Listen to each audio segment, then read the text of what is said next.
ప్రవక్తలకు ప్రవక్త, ప్రపంచ శాంతి ప్రదాత ముహమ్మద్ సల్లల్లాహు అలైహి వసల్లం గారి జన్మదినోత్సవాన్ని పురస్కరించుకొని ఈరోజు ఒక బ్రహ్మాండమైన శాంతి ర్యాలీ నెల్లూరులో జరగడం జరిగింది.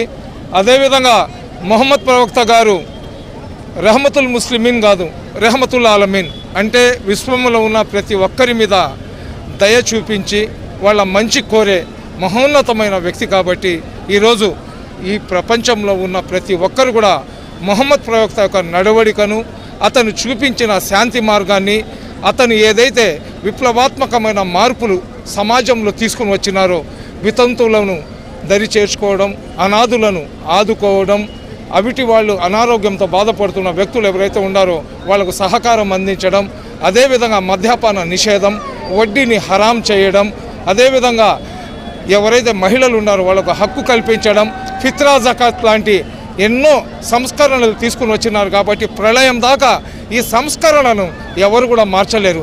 ఈరోజు ప్రభుత్వం ట్యాక్స్ తీసుకుంటుంది. ఆ రోజుల్లోనే ముహమ్మద్ ప్రవక్త సల్లల్లాహు అలైహి వసల్లం గారు ఏదైతే ఫిత్రా జకాత్ తీసుకుని వచ్చి మన ధనికులు సంపాదించిన సంపాదనలో నుంచి ఆ డబ్బులు ఏదైతే ఉన్నాయో అది పేదలకు ఇవ్వడానికి ఏదైతే తీసుకుని వచ్చినారో దాన్ని ప్రళయం దాకా ఎవరు కూడా మర్చిపోలేరు. అదేవిధంగా ఈరోజు మా క్రైస్తవ సోదరులు వచ్చి ఉన్నారు. యేసు ప్రభు గారు వాళ్ళకి చెప్పిన మాటలను ఏదైతే ఉన్నాయో అవి మనం కూడా ముస్లిమ్స్ కూడా మన గుండెల్లో పెట్టుకోవాలా. ఎందుకంటే వాళ్ళు యేసు ప్రభు అంటారు, మనం ఏదైతే జీసస్ గారు ఉంటారో వాళ్ళకు ప్రవక్త అంటాము. మనము యేసు ప్రభు చెప్పిన 5 కమాండ్మెంట్స్లో ఒక కమాండ్మెంట్ ఏంటంటే ఏ విధంగా మన శరీరాన్ని మేము ప్రేమిస్తామో, మా శరీరానికి ఏదైనా గాయం జరిగినప్పుడు మాకు ఏ విధంగా నొప్పి కలుగుతుందో ఎదుటి మనిషికి కూడా గాయమైనప్పుడు ఆ నొప్పి మాకు తగిలినట్టు ఉండాలని చెప్పి ఏదైతే మాటలు చెప్పారో ఈ ప్రళయం దాకా ఎవరు మర్చిపోలేరు. అదేవిధంగా హిందూ ధర్మంలో శ్రీకృష్ణ పరమాత్ముడు చెప్పిన మాట ఒకటి ఉంది. ఏదైతే మనకు హిందూ ధర్మం అకార్డింగ్ టు ఏదో కురుక్షేత్ర జరిగిందో, కురుక్షేత్ర యుద్ధం జరిగేటప్పుడు అర్జునుడు కౌరవులను ఏ విధంగా నేను హతమార్చాలని అని చెప్పినప్పుడు శ్రీకృష్ణుడు చెప్పిన మాట ఒక్కటే, శ్రీకృష్ణ ఈ యుద్ధం ఏదైతే జరుగుతుందో రక్త సంబంధికుల మధ్య కాదు, ధర్మానికి అధర్మానికి మధ్య జరుగుతుంది.